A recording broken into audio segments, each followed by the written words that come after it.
And welcome back once again to the Endurance Hour Podcast, episode 388. Welcome back. We are kicking off a new month, and our discount for our training plans continues for another month and a half. If you haven't heard yet, all of our training plans on Training Peaks are $99 or less. Those are triathlon training plans, $99 or less. As of the full distance, half distance, Olympic, and sprint. So the prices you see posted on our Training Peaks page, which you can find by going to Endurance Hour or looking up Wendy Mader training plans on Training Peaks. The posted prices are above by 33%. But if you use our discount code, they all go below $99 or less. So that's our big push for 2023. And Wendy, they seem to be doing well right now with people taking advantage of these offers because it's only going for 3 months. But once you own the plan, it's yours for life. Yeah, we actually our sales have increased, which is nice for us and nice for everyone else who's following a great plan with all the content that we created within the plan. And we've been getting some good feedback from those who have been following our plan, their success stories, and it's been great. Yeah, we've got, I think we've got all of the Ironman distances in North America. We have course previews for those plans, those races for 2023. We're still waiting on one for Ironman California, I believe. Their run course map is not up to date, so we're going to wait on that, and then you can buy that plan specifically for Ironman California. But the cool thing is, Wendy, every plan that we've done, we have some personal experience, whether we've raced it or we've had athletes race those plans. Name a couple that you've done that we recently produced.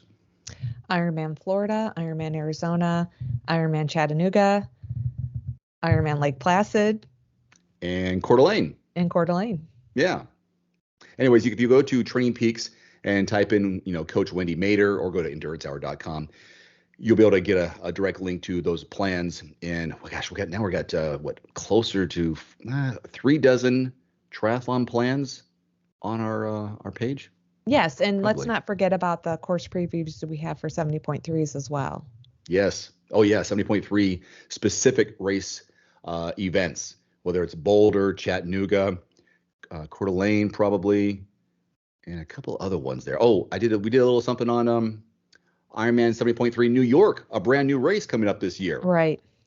That's pretty exciting for those who want to get back and do something in New York. Last time they had a big event there, Ironman related, was back in 2012 with Ironman New York, which was a one and doneer. But and we had someone comment below one of the YouTube videos that they did that race and it wasn't as bad as we made it sound out to be in 2012. But logistically, nice. As I commented, for an event coordination and coverage standpoint, it was a tough race to cover. But that's a decade ago.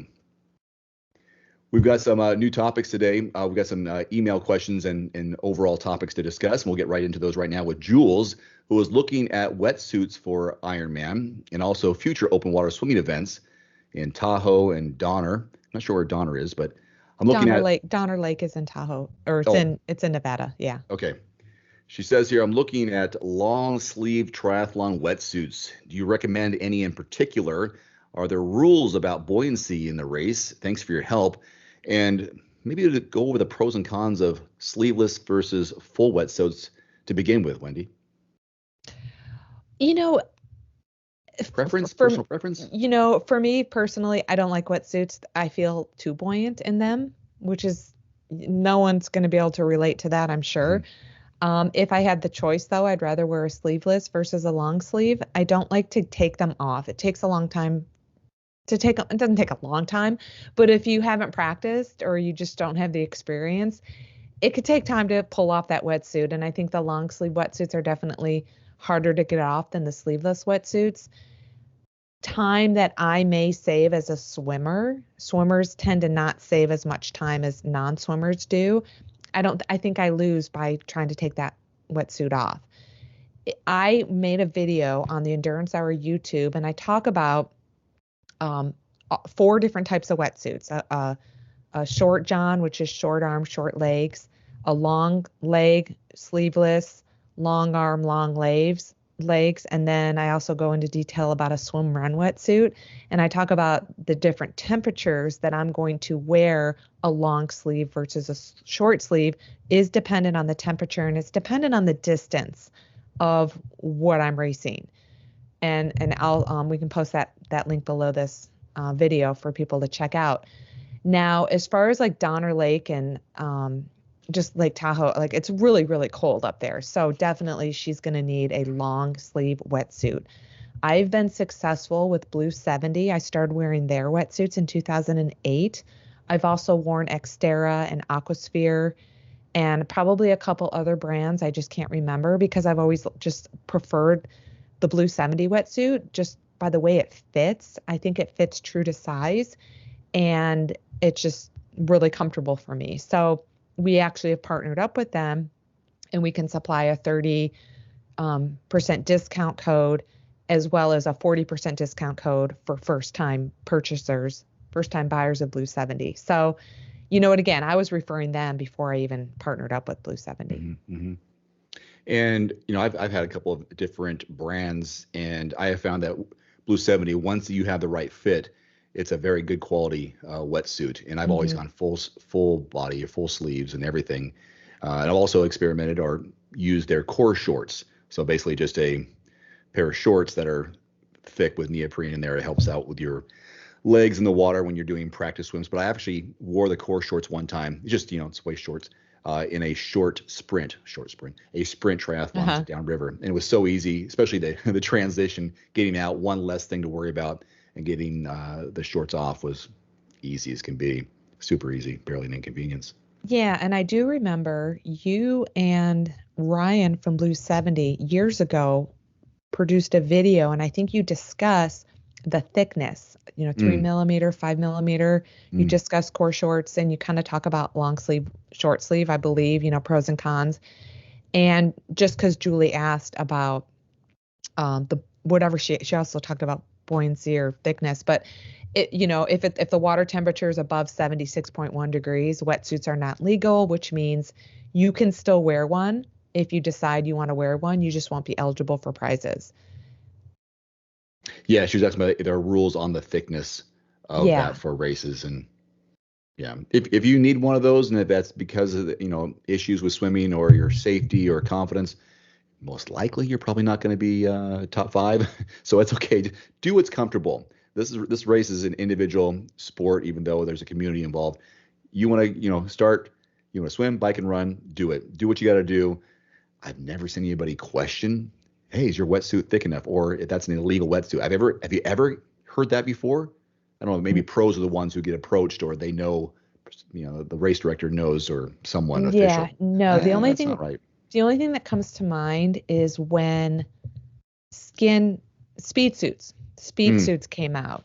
They used to be somewhat of a neoprene material, and those were the thickness or whatever the material of those became illegal. So then the makers of wetsuits also produced these speed suits, these companies, and they had to change the material used for a speed suit. And a speed suit is what people usually wear when the water's too warm over their triathlon kit or whatever they're going to wear for the triathlon. And just to point out, because people don't necessarily think about this, a core short is a wetsuit. And so if wetsuits are not legal because of the water temperature's too warm, that includes a core short. Didn't know that. Yeah. So if the temperature is 76 or let's just say 78 degrees, which is too warm to be legal, and you wear a core short, well, that's like wearing a wetsuit. Wow. By definition. Yeah. Didn't know that. Yeah, it is an advantage. I mean, there it is right there. It's an advantage. Yeah. It's funny though. I don't know if this still is in effect, but I remember snorkels also being, illegal, not allowed snorkels. I don't know if they are. I've seen maybe in my life 2 or 3 people wear snorkels in a swim. I thought it looked kind of funny. It's like, are you wearing a snorkel out there? But yeah. So again, I did a video on this a couple years ago, about a snorkel because it was a question and I had to look it up. USA Triathlon rule, but at least back then, you could wear a snorkel was legal in a USA Triathlon event. Hmm. Now, World Triathlon Corporation events, probably not, but most of your, local community races that are not Ironman or 70.3 distances are still sanctioned by USA Triathlon. And they, at least back then when I made the video, they allowed snorkels. I think probably peer pressure alone that you wouldn't wear one unless, you know, if it's obvious why you need one. I don't think people will give you a second look, but I think if a able-bodied, fit person's wearing one of those, they go, you're probably gonna get laughed out. Like, what are you doing with a snorkel there, buddy? You know? Yeah. But I don't know. That's just the way it is. Did we answer the question? I think we did. Yes. Okay. Next up, we've got a question from Jessie, who is traveling during the week of her largest volume of training. I think, yeah, is Jessie a woman? Yes. She's doing traveling during the largest volume of training and won't be able to use the bike. So any suggestions on trying to find a health club or using their indoor bikes on that one? My first reaction is if you can ride, you can ride, keep those legs going. Of course, you're not going to be in aero position most likely, but riding is riding. If you can get it in, it's not the best quality, but at least you're putting in some time. What do you think, Coach? Yeah, I mean, there's three options. One is, if you have access to a facility that has indoor bikes while you're traveling, that's a good option rather than not riding at all. Another option is maybe you can rent a bike.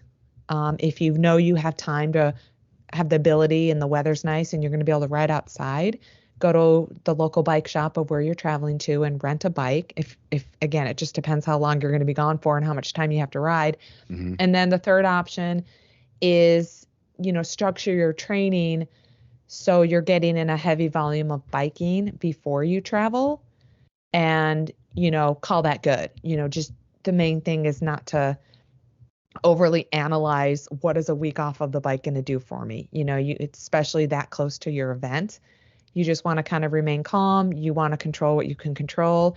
If you can't ride for a week, that's okay. Just try to plan ahead and try to do as much of it as you can before you travel, which may mean, maybe 2 weeks before your travel, you're going to miss out on a couple swims or a couple runs to add more cycling volume. It's almost like doing like a camp. A lot of multi-sport athletes will go to a specific cycling camp and they won't swim or run. They'll just bike a lot. And so, there's just a lot of ways to manipulate the training to adapt it to your life schedule. Yeah, because you're training yourself endurance-wise, cardio-wise. It's just not as specific as you want it, but something that would stress you. Yeah, it's hard to find an alternative, isn't it, to cycling? I mean, you don't want to overrun because then you overtrain your legs. Right. One thing you don't want to do when you travel is to say, oh, I'm not going to have a bike or a pool. I'm just going to run every day.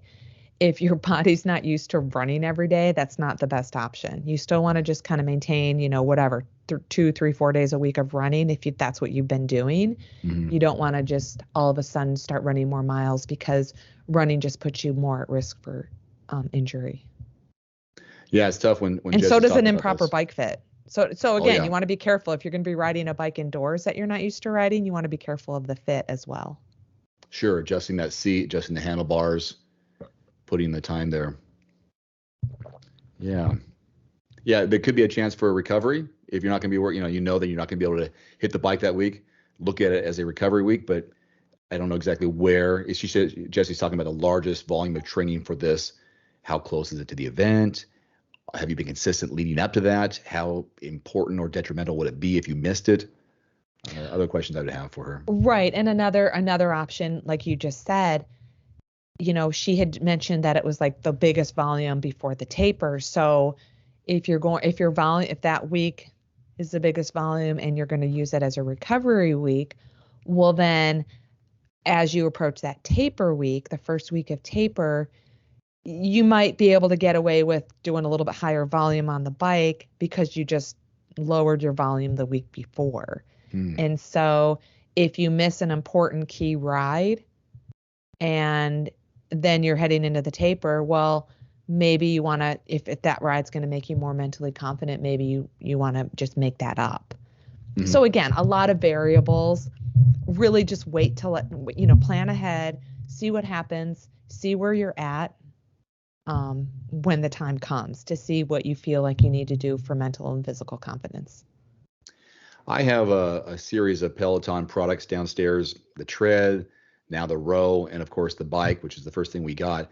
And in those workouts, the leaders, the coaches, the instructors are going through specific exercises like, hey, we're going to do this now, or now focus on, I haven't seen anybody do one-legged drills, but now I want to ask you about specific things you can do with the apps that are available for cyclists, whether it's the Full Gas, Strava, and those are usually in Strava. That's my only one I'm really familiar with. Is that if you are going up terrain, they show you what the terrain is, and it adjusts based on what kind of trainer you have. Any apps you recommend for indoor cyclists, and how important it is to follow the drills that they recommend?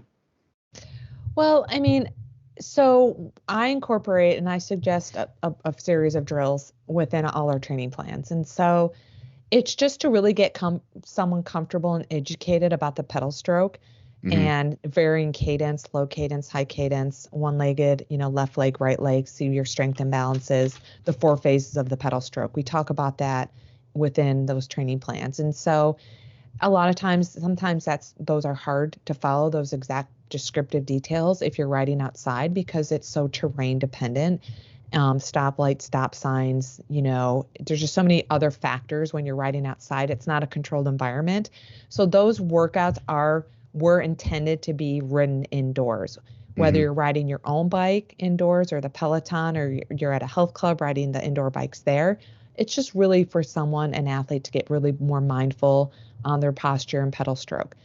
So doing them on various apps, I know like Trainer Road also includes some drills within their power-based workouts that they have on their app. Zwift is, you can download your whatever details are in your Training Peaks account. You can download them or sync them to Zwift. I don't know if you can for Full Gas and Ruby, because I don't. But again, it's more or less just being mindful of the execution and do them when you can. Maybe on Tuesday structured workout, you can't do the drills, but on Thursday you can. So just kind of, change your workout schedule, or, do what you can based on what kind of app you're riding and what the intention of the workout is. I meant to say Zwift, which uploads to Strava, following those yeah, I knew courses. What you meant. Yeah, when you started saying, "Oh, it is Zwift," but I always associate with Strava because that's how I transfer the data. So this question about, I'm out of town, what do I do to adjust? How do you adjust to getting sick for some of these plans? You're overtrained, you're not getting enough sleep, for example, and you're powering through it. What do you tell your athletes when they start catching a cold or they're kind of down in the dumps? Well, going back to missed workouts, if you miss, my recommendations are going to be dependent on why you're missing a workout, how long you're missing a workout. So missing a week's worth of workout because you're sick is different than missing a week worth of workouts because you went on vacation or you have, work or family or other obligations to attend to. So how you come back is going to be slightly different. Again, I've created some videos on the Endurance Hour YouTube, and I talk about this kind of thing about missing workouts. And if you're sick, again, are you sick in your chest? Do you have a chest cold, or do you have a head cold? And generally the rule of thumb is if you're sick below the neck, it's into your chest, you should take more days off until you're recovered, because the intensity could trigger the cough. So that's why if you have a chest thing, it's more important to take more time off than if you just have like a head cold. Obviously, if you have a fever, you shouldn't work out at all. So did I answer your question? Yeah, just how do you adjust? I mean, the point you made and you started talking about was very important for people, our listeners here. Difference between if your body is broken down versus you don't have time to do something, because it's a healthy body that gets back into it versus a body that's sick that gets back into it. It's harder to catch back up. I feel if you were to continue working out through your sickness, or if you're off for a full week because you're sick, you can't just jump back into it as if you were just off for a week. Right. And, usually if you get sick or injured or something because of training, it could be the actual, swim, bike, or run that has caused an illness or injury because you overdid it. But usually, there's more to overtraining than just the training component. Overtraining could be you're stressed at work, you have family stress, just life stress in general. And that life stress is creating cortisol, and that's bad for the immune system. And just you're overwhelmed with life, and you're trying to train on top of that you're going to overdo it, and you could get into this what's called the overtraining syndrome. So when you're just feeling lethargic or just lack of desire to want to go put in that training session, then take a day off. Don't force it, because that could create a downward spiral and get you more into this overtraining thing that you could potentially be getting into. This kind of segues into one of my mantras in the last 6 to 7 months is the benefits of cold water therapy, cold baths, cold ice baths, and those kind of things. And I was starting to catch something last couple of days, and I know why. It's because I wasn't getting enough sleep. 2 days ago, I was up with one of the kids who was having some issues. So it was like, I was up, I had a 2-hour window of possibly sleeping, woke up again, 2 hours a window of possibly sleeping. It wasn't quality sleep. And then both kids went to school, or they did something. And then yesterday it happened again, where I was up with one of them and the sleeping was just terrible. And I started catching something. Turns out one of my little kids has a double ear infection. The other one has a bad cough. So we're taking medicine. It's like, oh, that's why I'm starting to have a little headache issues. I can sense that it's hard to swallow, or I get that nasal drip in the back. It's like, oh no, am I catching what they've got? Well, I'm not sleeping well. That's part of it. And so I cold plunge on a regular basis. And I found something really interesting about the exposure to cold and how it activates your immune system. So in addition to cold plunging for us as athletes for the recovery aspect, lowering inflammation, boosting your metabolism stuff, I want to read you something here I found on scitechdaily.com about, they were talking about the surprising health benefits of cold water therapy, and the 4 ways you can do that are cold showers, ice baths, cold pools or lakes, going for a swim, and then walking outdoors in the cold. But the part about the immunity is this. Your immune system prevents you from catching cold viruses or other infections. Many people try to boost their immunity systems with vitamins, supplements, but they don't realize that you can get better results by taking a walk in the cold or taking a cold bath. And that's because white blood cells, which fight infection, circulate in your body more quickly when you are exposed to cold temperatures. Exposure to cold may also help your immune system produce other infection-fighting warriors, including T cells and antibodies. One more sentence here, or one more paragraph. The reason why exposure to cold, the page just refreshed on me. Where am I at here? Oh, exposure to cold increases your resting metabolic rate and stimulates the release of catecholamines, which are compounds released by your nervous system that activate your immune system. Studies show that cold exposure modestly boosts the activity of the immune system. Now it just refreshed again. It doesn't want me to read this part. You can get these benefits by taking a dip in cold water, walking outdoors in cold temperatures, or ice baths like I do. So all I'm saying here is that I've been doing the cold plunging on a regular basis in the morning, and I did it again today, hoping that I could, fight this off, which fortunately I think I am doing, plus more fluids. And I feel good. I feel better. I feel like the cold is keeping me healthier and warding off some of these potential downsides. If I was training on a regular basis, that would be part of my protocol. And I know people use massage. They use cold baths like I do. What's your take on this? What is your experience, and what's your feedback on what I just talked about? I've read about all that. I used to follow Wim Hof a couple years ago, and I used to do the cold exposure. I started with cold showers for like 30 seconds, and then I would expose myself to the outdoor pool. in the wintertime, it would get down to about 50, 55 degrees. You'd And walk out there and just open your robe and expose yourself. What'd you say? I would go in the cold water. I could have done it naked. It was usually in the dark at 5:30 in the morning. And I heard about, I've read, like you just read about the immunity. Yeah. But again, I didn't go into much detail. I'm just like, oh, it's good for your immune system. That's a reason to do it. So I think it's still popular. And I read a lot on social media about other people doing it, like, the 30-day challenge. I'm going to, get in cold water Yeah. and the Wim Hof thing and all that. So, and you've been talking a lot about it on your YouTube channel, your experiences with your cold plunge. And I think there's something to it in the immune system for sure. Oh, I swear by it now. And if someone asks me about it, I'll tell them about it. I don't necessarily volunteer it because I don't want to be a salesman for, hey, just getting cold water is the cure. I'm a born Right. again cold water person. It really just helps. I mean, people use it. It's part of their routine, and I haven't felt better. My days start off strong every single day. I'm excited about it. It takes a little while to get warmed up, but hey, that's part of it. Yeah.